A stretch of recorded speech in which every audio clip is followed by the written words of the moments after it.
रेक्टिफायरचे types. Rectifier काय आहे? What is mean by rectifier? काय ती definition रेक्टिफायरची? A device which converts AC current into DC. The device which convert the AC signal into the DC signal. AC to DC conversion करण्यासाठी आपण रेक्टिफायरचा use करत असतो. Okay. आता रेक्टिफायरचे एक दोन types होते बघा. कोणकोणते दोन टाइप होते? which are the two types of SCR diode. रेक्टिफायरचे दोन टाइप, हाफ वेव्ह रेक्टिफायर आणि फुल वेव्ह रेक्टिफायर असे दोन टाइप होते रेक्टिफायरचे. ओके. आणि फुल वेव्ह मध्ये परत दोन टाइप होते बघा.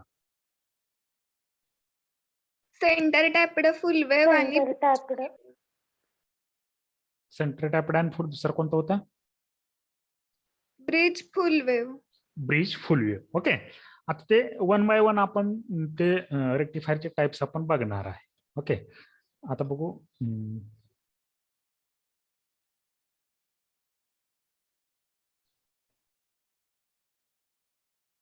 सगळ्यांना दिसतं काय white board? Yes, sir. Yes, sir. Okay.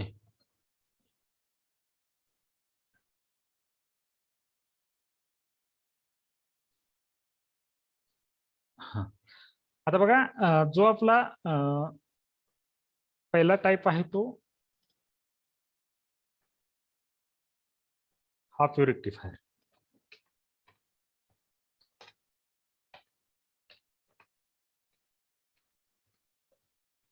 Half wave rectifier. आता त्याची जी काय डायग्राम आहे, डायग्राम कशी आहे? एक पहिल्यांदा इथं ट्रान्सफॉर्मर आहे. आता याच्या आधी तुम्हाला मी नोट्स मध्ये त्याची डायग्राम दाखवतो, म्हणजे तुम्हाला समजेल ती कसं आहे ती. अशी त्याची डायग्राम आहे. येते का लक्षात?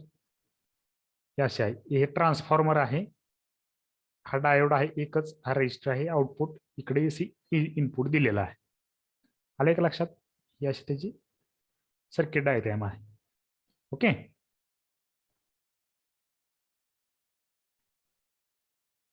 आता आपण जर इथं बघितलं तर त्याची डायग्राम जर बघितली तर ड्रॉ करून आपण म्हणलं तर असा ट्रान्सफॉर्मर आहे. ट्रान्सफॉर्मर असा इंडिकेट केला जातो बरं का.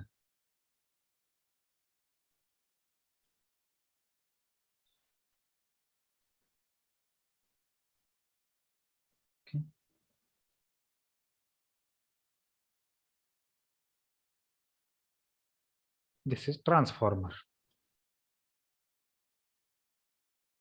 आपला ट्रान्सफॉर्मर आहे, त्याला एसी इनपुट दिलेला आहे. This is the AC input. ट्रान्सफॉर्मरला एसी इनपुट आणि ट्रान्सफॉर्मरला परत काय कनेक्ट केलेलं आहे बघा इथं? डायोड. आणि इथं रेजिस्टर कनेक्ट केलं, RL लोड रेजिस्टन्स म्हणायचं त्याला. ओके. RL हा आपला डायोड, आपला ट्रान्सफॉर्मर. ओके. ट्रान्सफॉर्मर. आता इथं याच्यामध्ये दोन पॉइंट्स आहेत ट्रान्सफॉर्मरच्या आउटपुटला. हा वरचा A आणि खालचा B असं कन्सिडर करू. ओके. आपलं एसी इनपुट सिग्नल आहे 230 व्होल्ट एसी सिग्नल.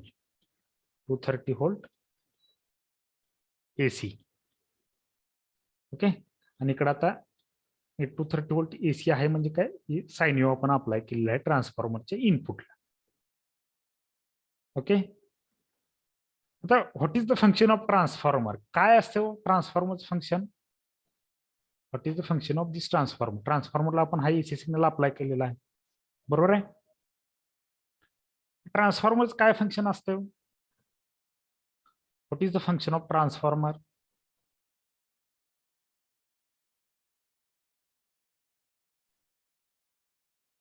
दोन टाईपचे ट्रान्सफॉर्मर असतात, एक स्टेप अप ट्रान्सफॉर्मर आणि एक स्टेप डाऊन ट्रान्सफॉर्मर. आता हा आहे तो स्टेप डाऊन ट्रान्सफॉर्मर आहे. काय फंक्शन? ट्रान्सफॉर्मर स्टडी केलंय का तुम्ही? माहित आहे का ट्रान्सफॉर्मर काय असते? नाही सर. ओके, ठीक आहे. ट्रान्सफॉर्मर माहित नाही. त्याचे दोन टाइप्स असतात बघा. ट्रान्सफॉर्मरचे मेन दोन टाइप्स असतात. एक स्टेप अप ट्रान्सफॉर्मर आणि दुसरा असतो तो स्टेप डाऊन ट्रान्सफॉर्मर. आता ट्रान्सफॉर्मर जो असतो तो आपल्या रेक्टिफायरसाठी लागणारा पार्ट फक्त तुम्हाला एक्सप्लेन करून सांगतो ट्रान्सफॉर्मर. तसे डिटेलमध्ये ट्रान्सफॉर्मर खूप आहे, ते डिटेलमध्ये जायची गरज नाही. आपल्याला रेक्टिफायरसाठी जेवढं रिक्वायर्ड ट्रान्सफॉर्मरचं गरज आहे ते तुम्हाला सांगतो. स्टेप अप आणि स्टेप डाऊन असे 2 टाईप ट्रान्सफॉर्मर असतात. आता ट्रान्सफॉर्मर मध्ये 2 वाइंडिंग असतात. एक ही प्रायमरी वाइंडिंग असते, एक असते ती सेकंडरी वाइंडिंग असते. इनपुट साईडची प्रायमरी, आउटपुट साईडची सेकंडरी वाइंडिंग असं म्हणायचं. आलं की लक्षात? प्रायमरी वाइंडिंग आणि सेकंडरी वाइंडिंग अशा 2 वाइंडिंग असतात ट्रान्सफॉर्मरला. हे वाइंडिंग असतात ते आपण ड्रॉ केले वाइंडिंग्स, प्रायमरी आणि सेकंडरी असे 2 वाइंडिंग असतात. प्रायमरीला इनपुट देत असतो, सेकंडरी कडून आपण त्याचं आउटपुट घेत असतो. आता ट्रान्सफॉर्मर हा एसी टू एसी कन्वर्ट करत असतो. Transformer is the AC to AC converter device. तर एसी टू एसी म्हणल्यावर ह्याच्यात काय कन्वर्ट होते तुम्ही म्हणणार, बरोबर आहे ना? एसी टू एसी मध्ये काय इनपुट पण एसीच येणार आहे, आउटपुट पण एसीच असणार आहे. येते का लक्षात? मी काय सांगतो ते लक्षात येते का? AC to AC converter device आहे ट्रान्सफॉर्मर. आता तुम्ही म्हणणार इनपुट पण एसीच आहे, आउटपुट पण एसीच आहे, मग याच्यामध्ये कन्वर्ट काय केलेलं आहे, बरोबर आहे का? बरोबर आहे का? एसी इनपुट पण एसीच आहे, आउटपुट पण एसीच आहे, मग कन्व्हर्जन काय केलं ह्याच्यामध्ये? आपण काहीच केलेलं नाही. हा, तर ह्याच्यामध्ये कन्व्हर्जन काय आहे तर व्होल्टेज मध्ये कन्व्हर्जन आहे. स्टेप डाऊन ट्रान्सफॉर्मर आणि स्टेप अप ट्रान्सफॉर्मर अशा 2 टाईपचे ट्रान्सफॉर्मर असतात. स्टेप डाऊन ट्रान्सफॉर्मर मध्ये इनपुट पेक्षा आउटपुट तुमचं डाऊन झालेलं असेल, म्हणजे इनपुट व्होल्टेज सपोज तुमचं 230 व्होल्ट असेल तर त्याच्यापेक्षा मिनिमम व्होल्टेज डाऊन, कमी व्होल्टेज तुम्हाला सेकंडरीला मिळणार आहे. म्हणजे व्होल्टेज मध्ये कन्व्हर्जन झालेलं आहे, high voltage to low voltage. हे झालं step down transformer. Step up transformer मध्ये प्रायमरी वाइंडिंगला जे काय आपण इनपुट अप्लाय केलेलं आहे त्यापेक्षा जास्त आउटपुट आपल्याला सेकंडरी वाइंडिंगला मिळत असतं. आले का लक्षात? काय फंक्शन आहे स्टेप ट्रान्सफॉर्मरचा? It is a AC to AC conversion transformer. AC to AC converter transformer. येते का लक्षात? म्हणजे त्याच्या प्रायमरी वाइंडिंगला ही एसी सिग्नल असणार आहे, सेकंडरी वाइंडिंगला ही त्याचे एसी सिग्नल असणार आहे, बरोबर आहे? फक्त चेंज कशामध्ये असणार आहे? व्होल्टेज मध्ये. ओके, व्होल्टेज मध्ये चेंज असणार आहे. म्हणजे काय, आता आपण जो काय रेक्टिफायर मध्ये यूज करणारा जो काय ट्रान्सफॉर्मर आहे तो स्टेप डाऊन ट्रान्सफॉर्मर आहे. तो कोणता ट्रान्सफॉर्मर आहे? स्टेप डाऊन ट्रान्सफॉर्मर आहे. आता स्टेप डाऊन ट्रान्सफॉर्मर म्हणजे काय होतंय? इनपुट पेक्षा आउटपुट आपल्याला काय होऊन येते? कमी होऊन येते का जास्त होऊन येते? प्रायमरी टू सेकंडरी कमी होत आहे ना, म्हणजे आपलं व्होल्टेज डाऊन होऊन येते. म्हणजे प्रायमरीलाही एसी सिग्नल आहे, सेकंडरीला एसी सिग्नल आहे. म्हणजे जो सिग्नल तुम्ही इनपुटला अप्लाय करणार आहे तो सेकंडरीच्या आउटपुटला म्हणजे एसीच मिळणार आहे, फक्त व्होल्टेज मध्ये कमी होणार आहे, डाऊन होणार. म्हणजे वेव्हफॉर्म त्याची एसीच राहणार आहे, फक्त त्याची व्होल्टेज कमी असणार आहे. येते लक्षात? आता बघा 2 सायकल आहे, एक पॉझिटिव्ह हाफ सायकल आहे, एक निगेटिव्ह हाफ सायकल आहे. बघा मी काय सांगतो तर टाइम असतो, एक पॉझिटिव्ह हाफ सायकल आहे आणि एक निगेटिव्ह हाफ सायकल आहे. त्या अँप्लिट्यूड असतं. ओके, आणि आता प्रत्येक हाफ सायकलचं आपल्याला हे बघायचं आहे वर्किंग कसं आहे. Positive half cycle, negative half cycle. ज्यावेळेस पॉझिटिव्ह हाफ सायकल असतंय बघा, ज्यावेळेस तुमचं पॉझिटिव्ह हाफ सायकल, दोन्ही हाफ सायकल काही एकाच टाइममध्ये तुम्हाला आउटपुटला येणार नाही, एकदा पॉझिटिव्ह येईल एकदा निगेटिव्ह येईल. ज्यावेळेस तुमचं आउटपुट पॉझिटिव्ह हाफ सायकल येईल त्यावेळेस ॲनोड म्हणजे हे ए टर्मिनल पॉझिटिव्ह असते, बी टर्मिनल तुमचं निगेटिव्ह असतं. ह्याचं काय लक्षात? म्हणजे अप्पर साइड जे असते सेकंडरी वाइंडिंगची ते पॉझिटिव्ह असते, लोअर साइड असते ते निगेटिव्ह असते. आता अप्पर साइड पॉझिटिव्ह आहे, पॉझिटिव्ह कशाला कनेक्ट झालेला आहे पुढं?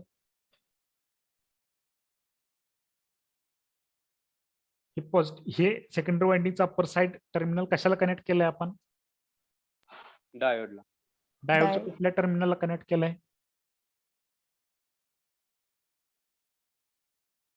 कुठला आहे? ॲनोड आहे का कॅथोड आहे? एनोड. ॲनोड पॉझिटिव्ह टर्मिनल आहे का निगेटिव्ह टर्मिनल आहे? पॉझिटिव्ह. Positive terminal. पॉझिटिव्ह. म्हणजे ॲनोडच्या पॉझिटिव्हला आपण पॉझिटिव्ह सप्लाय दिलेला आहे, म्हणजे डायोडच्या पॉझिटिव्ह टर्मिनलला आपण पॉझिटिव्ह सप्लाय दिलेला आहे. बरोबर आहे का?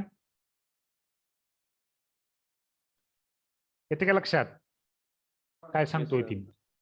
हो सर. हा.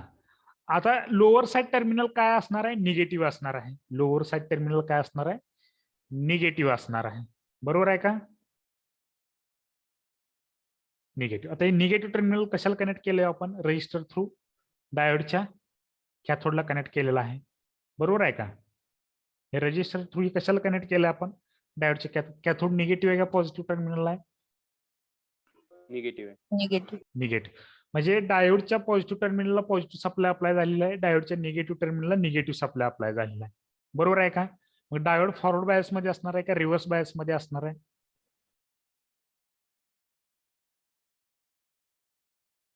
कोण सांगू शकता का? डायोड फॉरवर्ड बायस मध्ये असेल का रिव्हर्स बायस मध्ये असेल?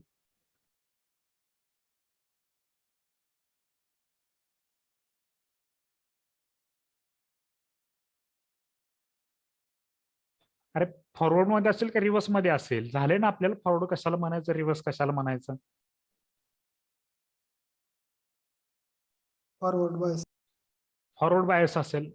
मग फॉरवर्ड बायस मध्ये तुमचा डायोड ऑन असतो का ऑफ असतो?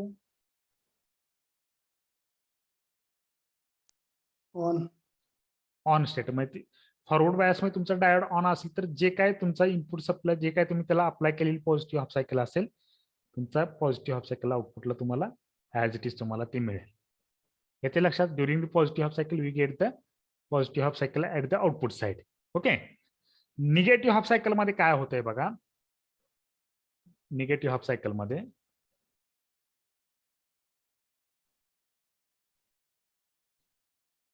निगेटिव्ह हाफ सायकल मध्ये निगेटिव्ह अप्पर साइड निगेटिव्ह असणार आहे, lower side positive, polarity change होणार आहे.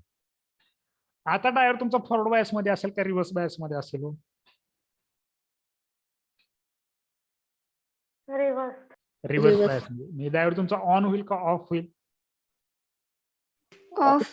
ऑफ होईल. ऑफ. ऑफ असल्यानंतर तुमचं त्याच्यातून करंट फ्लो होणार आहे का? सप्लाय फ्लो होणार आहे का? नाही. नाही. मग तुम्हाला निगेटिव्ह हाफ सायकलला तुम्हाला आउटपुट मिळणार नाही. निगेटिव्ह हाफ सायकलला तुम्हाला आउटपुट मिळणार नाही, कारण तुमचा डायोड काय आहे? ऑफ मध्ये आहे. येते का लक्षात? पॉझिटिव्ह मध्ये काय मिळते आणि निगेटिव्ह मध्ये काय आउटपुट मिळत नाही. येते का लक्षात तुमच्या? हो सर. समजलंय का सगळ्यांना? पॉझिटिव्ह हाफ सायकलला आउटपुट का आपल्याला मिळते, निगेटिव्ह हाफ सायकल मध्ये आउटपुट काय मिळत नाही? समजतंय का?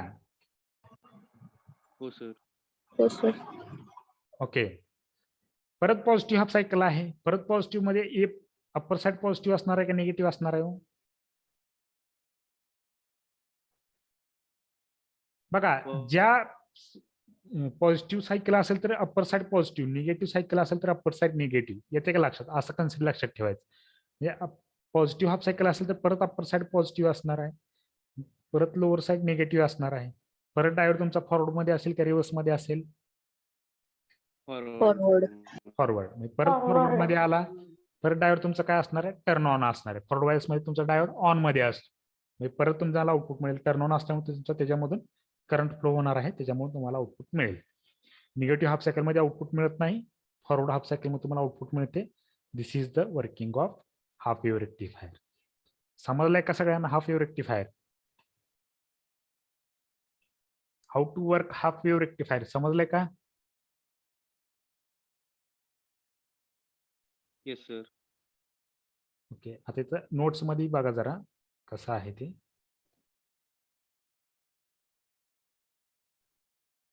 आता ही त्याची डायग्राम आहे. ओके. आणि ही वेव्हफॉर्म आहे. आता ही वेव्हफॉर्म कशी आले तुम्हाला समजलंय का? पॉझिटिव्ह निगेटिव्ह मध्ये वेव्हफॉर्म आता बघितले आपण कसं येते हे असं. बरोबर आहे ना? ही वेव्हफॉर्म कशी ड्रॉ, अशीच काय येते समजलंय का सगळ्यांना? हो सर.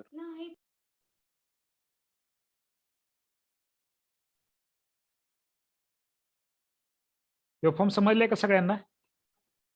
नाही समजली सर, रिपीट करा. सर रिपीट करायचा. ओके. आता एक मिनिट आहे. इथे म्हणजे हे एक्सप्लेन मध्ये तुम्हाला सांगतो, इथं समजते का बघा. आता काय सांगितले, during a positive half cycle of AC supply point A is positive with respect to point B. म्हणजे काय सांगितले, पॉझिटिव्ह हाफ सायकल मध्ये पॉइंट ए म्हणजे upper side positive with respect to lower side, म्हणजे लोअर साइड निगेटिव्ह असणार आहे, upper side positive असणार आहे. कधी? पॉझिटिव्ह हाफ सायकलला. समजले? अप्पर साइड पॉझिटिव्ह असणार आहे, लोअर साइड निगेटिव्ह असणार आहे. येते का लक्षात? पॉझिटिव्ह हाफ सायकल मध्ये समजलंय का? पॉझिटिव्ह हाफ सायकल मध्ये अप्पर साइड पॉझिटिव्ह असणार आहे, लोअर हो, साइड सर. निगेटिव्ह असणार आहे. So that diode is forward bias and maximum current flows through diode. म्हणजे काय सांगितले, so that diode is forward bias, म्हणजे ए जर पॉझिटिव्ह असेल विथ रिस्पेक्ट टू बी, म्हणजे ए पॉझिटिव्ह असेल आणि बी निगेटिव्ह असेल, तर डायोड तुमचा काय असणार आहे? ऑन असणार आहे. फॉरवर्ड मध्ये असणार आहे का रिव्हर्स मध्ये असणार आहे? फॉरवर्ड. बरोबर. फॉरवर्ड बायस मध्ये असणार आहे. आता फॉरवर्ड बायस मध्ये डायोड टर्न ऑन होतो का टर्न ऑफ होतो? टर्न ऑन होतो. टर्न ऑन होतो. ओके, जर डायोड ऑन असेल तर याच्यातून इकडे सप्लाय करंट फ्लो होणार आहे ना. जर हा डायोड ऑन असेल तर याच्यातून आपला load resistor through current flow होणार आहे का नाही? होणार. येते लक्षात. म्हणजे आता आपण फक्त पॉझिटिव्ह हाफ सायकलचं बघतो. म्हणजे ही पॉझिटिव्ह हाफ सायकल आपली ह्या डायोड मधून इथं आउटपुटला आपल्याला मिळणार आहे. येते का लक्षात? ज्यांना समजलं नाही त्यांच्यासाठी त्यांनी एक्सपेक्ट द्या, त्यांनी उत्तर द्या. पॉझिटिव्ह हाफ सायकलचं आपण वर्किंग बघतोय ना आता, फक्त निगेटिव्ह हाफ सायकलचं बघत नाहीये. पॉझिटिव्ह हाफ सायकल असेल तर आपलं हे पॉझिटिव्ह असणार आहे, अप्पर साइड पॉझिटिव्ह असणार आहे, लोअर साइड निगेटिव्ह असणार आहे. त्यावेळेस डायोड आपलं फॉरवर्ड बायस मध्ये असणार आहे. फॉरवर्ड बायस मध्ये असणार आहे म्हणजे काय, तुमचा टर्न ऑन असणार आहे. टर्न ऑन असेल तर तुमची ही पॉझिटिव्ह हाफ सायकल ह्या डायोड थ्रू तुम्हाला लोड रेजिस्टरच्या अक्रॉस मिळणार आहे. म्हणजे याच्यातून सप्लाय करंट फ्लो होणार आहे. करंट फ्लो होणार आहे म्हणजेच काय, ती पॉझिटिव्ह हाफ सायकल तुम्हाला आउटपुटला मिळणार आहे. येते लक्षात? म्हणजे पॉझिटिव्ह हाफ सायकलला तुम्हाला आउटपुट काय मिळणार आहे? पॉझिटिव्ह हाफ सायकलच मिळणार आहे. येते का लक्षात? म्हणजे फक्त स्विच ऍज अ स्विच म्हणून डायोड वर्क होतोय. ऑन असेल तर तुम्हाला आउटपुटला जे काही इनपुट म्हणजे जे काही इथं सप्लाय सेकंडरीला मिळणार आहे तो ऍज इट इज मिळणार आहे. जर हा डायोड ऑफ असेल तर तुमचा डायोड आउटपुटला काय मिळणार आहे का तुम्हाला? जर इथं ऑफ असेल, हा डायोड ऑफ असेल तर सप्लाय फ्लो होणार आहे का ह्याच्यातून? नाही. नाही. मग आउटपुटला काय मिळणार आहे का आपल्याला? नाही. लक्षात आहे. म्हणजे हे स्विच सारखं आहे. डायोड ऑन असेल तर तुम्हाला जे काही सप्लाय आहे तो ऍज इट इज. सप्लाय म्हणजे काय, पॉझिटिव्ह हाफ सायकल मिळणार आहे. निगेटिव्ह हाफ सायकल मध्ये तुमचा हा ऑफ असणार आहे, म्हणजे त्यावेळी तुमचा आउटपुट 0 मिळणार आहे. येते का लक्षात? हो सर. समजलंय का? ज्यांना समजलं नाही त्यांनी म्हणत होते ते. हो सर. समजलं. हा, तेच सांगितलेलं आहे. So that diode is forward bias and maximum current flow through the diode. म्हणजे डायोडला ज्यावेळेस पॉझिटिव्ह सप्लाय अप्लाय होईल, ए पॉझिटिव्ह असेल आणि बी निगेटिव्ह असेल, त्यावेळेस डायोड फॉरवर्ड बायस मध्ये असेल, त्याच्यातून तुमचा मॅक्झिमम करंट फ्लो होणार आहे फॉरवर्ड बायस मध्ये असल्यामुळे. आणि we get the output voltage across R L resistor. म्हणजे त्यावेळेस तुम्ही आउटपुटला पॉझिटिव्ह व्होल्टेज आर एल रेजिस्टरच्या अक्रॉस V0 आर एल रेजिस्टरच्या अक्रॉस मध्ये आहे, पॅरलल मध्ये आहे, म्हणजे तुम्हाला इथं आउटपुटला व्होल्टेज मिळणार आहे. आता during negative half cycle AC supply, during the negative half cycle of AC supply point A is negative with respect to point B. म्हणजे पॉइंट ए तुमचा निगेटिव्ह असणार आहे, पॉइंट बी पॉझिटिव्ह असणार आहे. कधी? निगेटिव्ह हाफ सायकल मध्ये. So that the diode is reverse biased, hence the no current flows through the diode. म्हणजे diode तुमचा रिव्हर्स बायस मध्ये असणार आहे. रिव्हर्स बायस मध्ये असल्यामुळे ऑफ स्टेट मध्ये असणार आहे, त्याच्यामुळे ऑफ मध्ये असल्यामुळे तुमचा त्याच्यातून करंट फ्लो होणार नाही आणि तुम्हाला आउटपुट मिळणार नाही. येते का लक्षात? समजलंय का हाफ वेव्ह रेक्टिफायर? हो सर. हाफ वेव्ह रेक्टिफायर समजलंय का सगळ्यांना? येस हो, सर. Yes sir. हो सर. ओके, आता त्याचे ऍडव्हान्टेजेस काय काय आहेत बघा. आता रिपल फॅक्टर इज हाय. आता रिपल फॅक्टर म्हणजे काय असते, मी तुम्हाला काल सांगितलं होतं. रिपल फॅक्टर म्हणजे काय, तर त्याच्यामध्ये AC component present, number of AC component present in the output of rectifier. म्हणजे रेक्टिफायरच्या आउटपुटमध्ये तुमच्या किती एसी सिग्नल प्रेझेंट आहे, this is a ripple factor. येते का लक्षात? रेक्टिफायरच्या आउटपुटमध्ये तुमचे किती अजून एसी सिग्नल प्रेझेंट आहे, this is nothing but the ripple factor. म्हणजे ह्या full wave half wave rectifier मध्ये रिफल फॅक्टर जास्त आहे म्हणजे तुमचा आउटपुट रेक्टिफायरच्या आउटपुटमध्ये अजून जास्त प्रमाणात एसी सिग्नल प्रेझेंट आहे. ओके. नंतर सेकंड आहे लो इफिशियन्सी. ही जी इफिशियन्सी आहे ती कमी आहे. नंतर लो डीसी आउटपुट व्होल्टेज, कारण रिपल फॅक्टर जास्त असेल तर डीसी आउटपुट कमी असणार आहे. म्हणजे रिपल फॅक्टर कमी असेल तर तुमचं डीसी आउटपुट मॅक्झिमम मिळेल. रिपल फॅक्टर मॅक्झिमम असेल तर तुमचे डीसी आउटपुट मिनिमम मिळेल. हे त्याच्या पाठीमागचं लॉजिक आहे. कारण का किती एसी सिग्नल प्रेझेंट आहेत तेच तुमचं रिपल फॅक्टर असणार आहे. जर एसी सिग्नल जास्त प्रेझेंट असेल तर डीसी कमी असणार आहे आणि एसी सिग्नल कमी असेल तर डीसी सिग्नल जास्त असणार आहे. त्यामुळे लो डीसी सिग्नल आउटपुटला असणार आहे. Low TUF. टीयूएफ म्हणजे ट्रान्सफॉर्मर युटिलायझेशन फॅक्टर. याचा जो ट्रान्सफॉर्मर युटिलायझेशन फॅक्टर आहे तोही याचा कमी आहे. हे वरचे डिसएडव्हान्टेजेस आहेत, पण काय ऍडव्हान्टेजेस नाही आहेत. हे डिसएडव्हान्टेजेस आहेत. ऍडव्हान्टेजेस खाली काय आहेत? Simple circuit. सर्किट सिंपल आहे. Low cost. कॉस्ट लो आहे. Small size.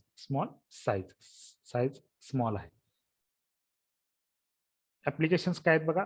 पॉकेट रेडिओ, म्हणजे जे काही पॉकेट रेडिओ असतात त्याच्यासाठी. परत वॉकमॅन मग किंवा वॉकमॅन म्हणतो ना आपण. वॉकमॅन माहित आहे का तुम्हाला? वॉकमॅन तुम्हाला माहित आहे का?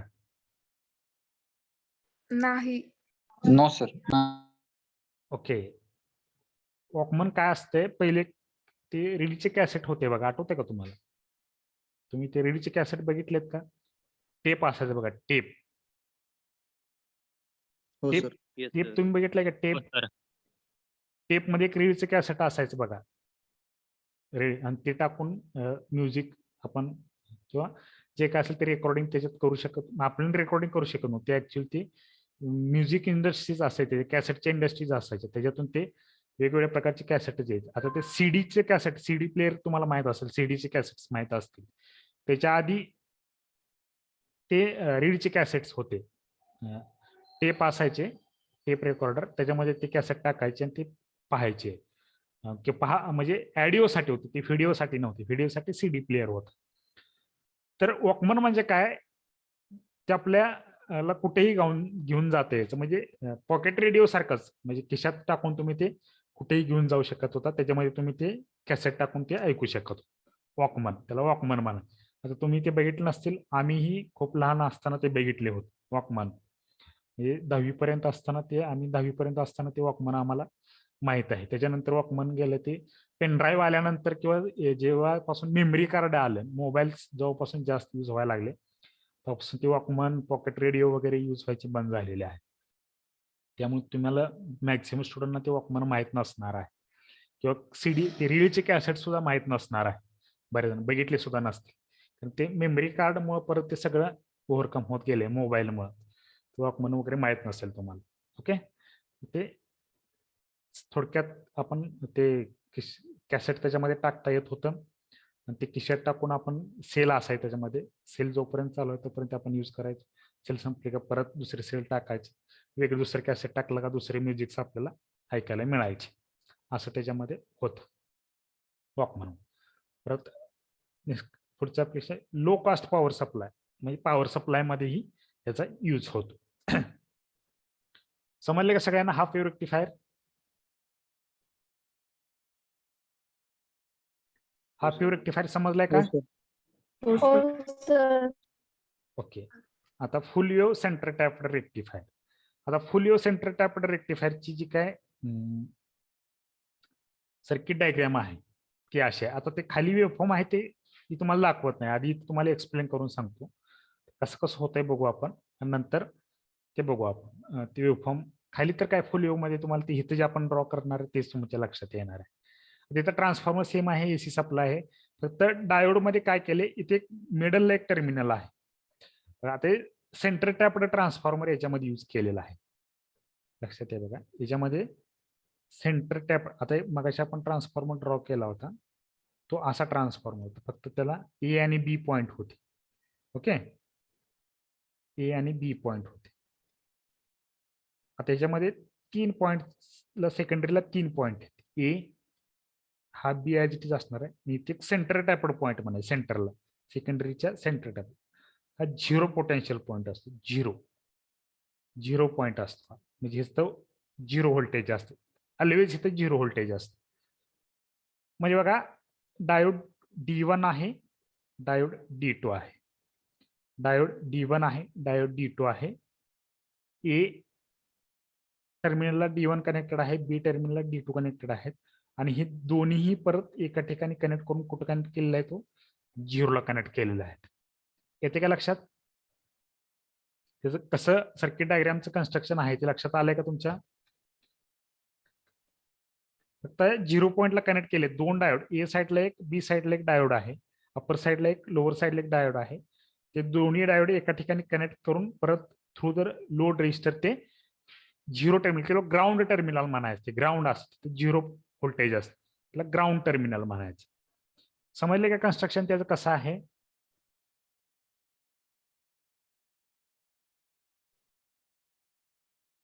सर्किट डायग्राम समजले का? हा सर. रिपीट करा सर एकदा.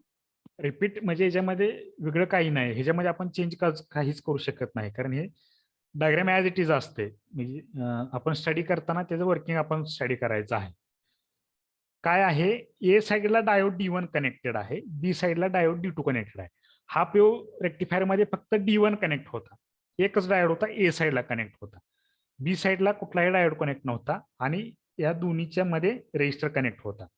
आणि हे मिडलचं टर्मिनल आपण तिथं कनेक्ट केलेलं नव्हतं, मग ते ओपन होतं, तिथं आपण काहीच कनेक्ट केलेलं नव्हतं. ओके, आता ह्या रेक्टिफायर मध्ये कसं आहे, ए साईडला एक डायोड कनेक्ट आहे, बी साईडला दुसरा डायोड कनेक्ट आहे. हे दोन्ही डायोडचं कॅथोड टर्मिनल एका ठिकाणी कनेक्ट केलेलं आहे. येते का लक्षात? कॅथोड टर्मिनल एका ठिकाणी कनेक्ट केलेलं आहे आणि ते cathode terminal by using load resistance आपण ग्राउंड टर्मिनलला कनेक्ट केलेलं आहे. आले का लक्षात? Yes sir.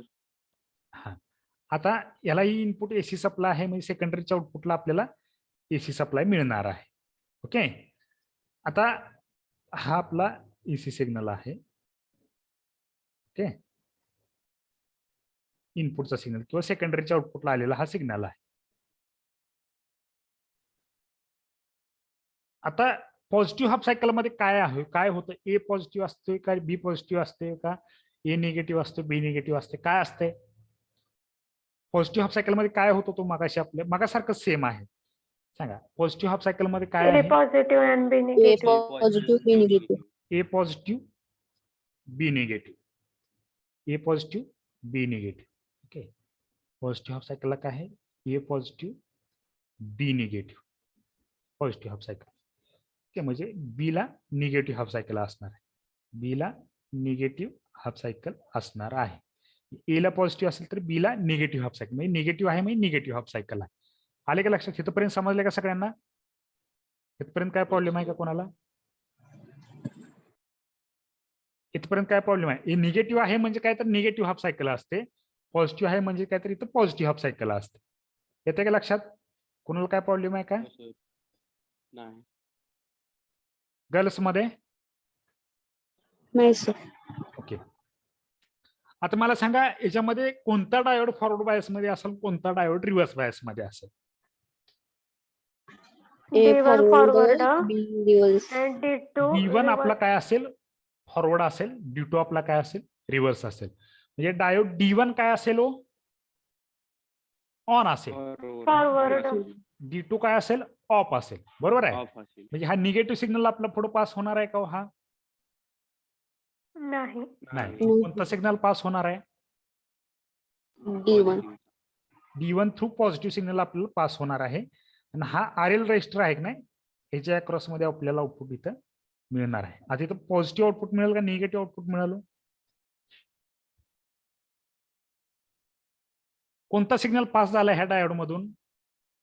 Positive. Positive signal pass झालाय. मग रजिस्टरच्या अक्रॉस पॉझिटिव्ह वेव्ह मिळेल का निगेटिव्ह वेव्ह मिळेल? Positive. Positive. Positive half cycle मध्ये आपल्याला काय मिळालं? पॉझिटिव्ह हाफ सायकल मिळाली. बरोबर आहे? कशी पॉझिटिव्ह मिळाली लक्षात आले का? कारण ए पॉझिटिव्ह आहे म्हणजे ए ला पॉझिटिव्ह हाफ सायकल आहे, बी निगेटिव्ह आहे म्हणजे बी ला निगेटिव्ह सिग्नल आहे, असं त्याचं मिनिंग असते. येते का लक्षात? आता पॉझिटिव्ह म्हणजे पहिल्या हाफ सायकल मध्ये आपला D1 ऑन आहे, D2 आपला ऑफ आहे. म्हणजे पॉझिटिव्ह हाफ सायकल मध्ये D1 आपला ऑन होतोय आणि D2 आपला काय होतोय, ऑफ होतोय.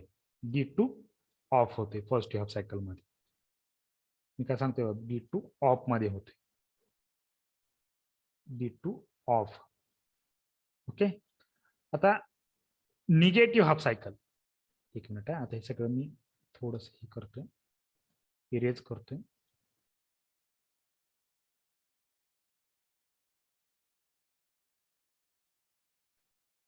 आता दुसरी कुठली सायकल आहे आपली, निगेटिव्ह हाफ सायकल आहे.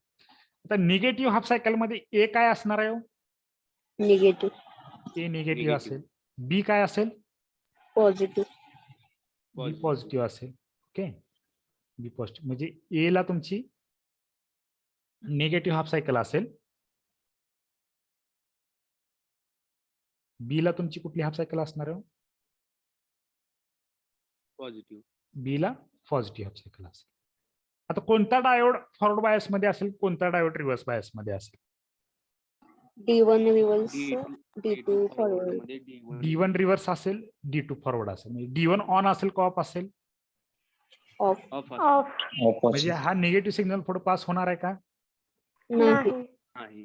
D2 काय फॉरवर्ड बायस मध्ये D2 ऑन असणार आहे. D2 ला ऑन आहे म्हणजे इथं D2 ला इनपुट कुठला सिग्नल आहे, पॉझिटिव्ह आहे का निगेटिव्ह आहे, पॉझिटिव्ह, पॉझिटिव्ह ह्याच्यातून पास होताना पॉझिटिव्ह पास होईल का निगेटिव्ह पास होईल, पॉझिटिव्ह, पॉझिटिव्ह पॉझिटिव्ह. हे पॉझिटिव्ह परत ह्या रजिस्टर थ्रू तुमचं ग्राउंड कडे जाणार आहे. म्हणजे हे रजिस्टरच्या अक्रॉस परत तुमचा कुठला सिग्नल मिळणार आहे, हे रजिस्टरच्या अक्रॉस पॉझिटिव्ह पॉझिटिव्ह, पॉझिटिव्ह. इथंही पॉझिटिव्हच मिळणार आहे. लक्षात आहे काय, तर निगेटिव्ह हाफ सायकल मध्ये ही पॉझिटिव्ह हाफ सायकल आपल्याला आउटपुट काय मिळतंय ते समजलंय का. हो सर, म्हणजे इथं हो, सर. कुठला डायोड ऑन आहे, कुठला डायोड ऑफ आहे, D2 निगेटिव्ह हाफ सायकलला, D2 ऑन आणि D1 of. D1 of, D2 on, D1 of आहे आणि D2 ऑन आहे, बरोबर आहे ना. D2 हो सर. हो, sir. ऑन आहे,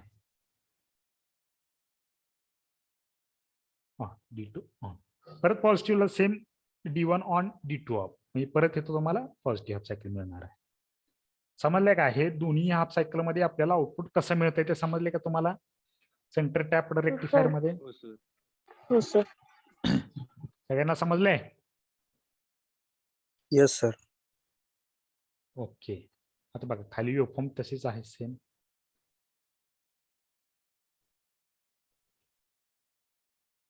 बघा इथं D1 ऑन होते, इथं D2 ऑन होते, सेम तसं. पॉझिटिव्ह मध्ये D1 ऑन होते, निगेटिव्ह मध्ये D2 ऑन होते.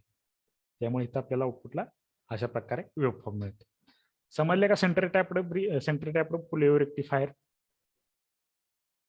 आता एक्सप्लेनेशन मध्ये इथे तुम्हाला सांगणारच आहे मी.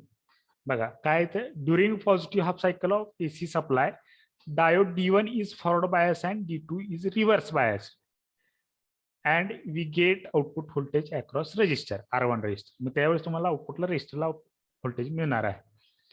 कुठला डायोड फॉरवर्ड बायस होतोय, कुठला रिव्हर्स मध्ये येतोय ते समजलंय. कसं का रिव्हर्स होतोय, का फॉरवर्ड होतोय तुम्हाला लक्षात आलंय का सांगा मला, ते महत्वाचं आहे. हे तर डायरेक्ट तुम्हाला D1 फॉरवर्ड आणि D2 रिव्हर्स दिले. मी तुम्हाला एक्सप्लेन करताना D1 का फॉरवर्ड मध्ये जातोय, D2 का रिव्हर्स मध्ये जातोय हे सांगितलेलं आहे. ते लक्षात आलंय का सांगा फक्त. D1 का फॉरवर्ड होतोय, D2 का रिव्हर्स होतोय ते लक्षात आलंय का. हो सर, हा, म्हणजे पॉझिटिव्ह हाफ सायकल मध्ये D1 फॉरवर्ड बायस आहे, D2 रिव्हर्स बायस मध्ये आहे. कोणताही एक जरी फॉरवर्ड मध्ये असेल तरी तुम्हाला आउटपुट मिळणार आहे. येते लक्षात. इथं D1 आहे आणि निगेटिव्ह हाफ सायकल मध्ये ह्याच्या उलट आहे. D1 रिव्हर्स आहे, D2 फॉरवर्ड आहे आणि त्याच्यामुळं सेम दोन्ही रजिस्टरचं कॅथोड टर्मिनल एका ठिकाणीच कनेक्टेड आहे आणि ते कॅथोड टर्मिनल रजिस्टरला कनेक्ट आहे आणि ते रजिस्टर ग्राउंडला कनेक्ट आहे. मग त्याच्यामुळे कुठला जरी एक रजिस्टर तुमचा फॉरवर्ड बायस मध्ये असेल तरीही तुम्हाला आउटपुट मिळणारच आहे. एका टायमाला D1 फॉरवर्ड बायस मध्ये जातोय, एका टायमाला D2 रिव्हर्स बायस मध्ये जातो, असं आहे. म्हणजे तुम्हाला आउटपुट दोन्ही हाफ सायकल मध्ये मिळत आहे. म्हणून ह्याला फुल वेव्ह रेक्टिफायर म्हणायचं. म्हणून याला फुल वेव्ह रेक्टिफायर म्हणायचं. समजलंय का. समजलंय का. हो sir, centre tap full wave rectifier sir. सगळ्यांना समजलंय का, सगळ्याकडून रिस्पॉन्स हो, sir. आहे. हो सर. हो सर. ओके. आता याचे ऍडव्हान्टेज डिसएडव्हान्टेज काय आहेत बघा. ऍडव्हान्टेज काय, low ripple factor. Ripple factor ह्याचा कमी आहे कारण निगेटिव्ह हाफ सायकल मध्ये आपल्याला ह्याच्यामध्ये आउटपुट मिळत आहे, म्हणजे रिपल फॅक्टर कमी आहे. परत हाय आउटपुट व्होल्टेज, आउटपुट ह्याचं जास्त मिळते कारण निगेटिव्ह मध्ये सिग्नल मिळते म्हणजे आपल्याला दोन्ही सायकलचा आउटपुट व्होल्टेज आपल्याला मिळते. परत बेटर TUF म्हणजे ट्रान्सफॉर्मर युटिलायझेशन फॅक्टर हा हाफ वेव्ह रेक्टिफायर पेक्षा जास्त आहे. ट्रान्सफॉर्मर युटिलायझेशन आणि बेटर इफिशियन्सी ह्याची जास्त आहे. डिसएडव्हान्टेज काय, लार्ज साईज म्हणजे हाफ वेव्ह पेक्षा ह्याच्यामध्ये साईज जास्त आहे. परत कॉम्पोनंट जास्त यूज केले आहेत म्हणजे कॉस्ट ही इन्क्रीज झालेली आहे. परत हाय PIV म्हणजे पीक इनव्हर्स व्होल्टेज, हे कन्सेप्ट आहे रेक्टिफायर मधली. पीक इनव्हर्स व्होल्टेज म्हणून एक कन्सेप्ट आहे ती. एखादा प्रॉडक्ट बघा त्याची त्याचा पीक इनव्हर्स व्होल्टेज ही जास्त असणार आहे. परत ऍप्लिकेशन्स काय आहेत बघा. इन पॉवर सप्लाय मध्ये यूज होतो, बॅटरी चार्जर्स मध्ये याचा यूज होतो आणि इलेक्ट्रॉनिक सर्किट्स मध्ये याचा यूज होतो. आले का लक्षात सगळ्यांच्या. सेंटर टॅप्ड रेक्टिफायर समजलाय का. हो सर. आता ब्रिज रेक्टिफायर मध्ये हो, पण सर. आउटपुट सेम याच्यासारखंच येते, पण याच्यामध्ये अजून कंपोनंट इन्क्रीज केलेले आहेत. कुठला फॉरवर्ड कुठला रिव्हर्स हे आपल्याला बघायचं आहे, ते आपल्याला लक्षात येईलच. पण ते आपण सांगूच तुम्हाला, त्याच्यामुळे त्याचा काही विषय नाही एवढा.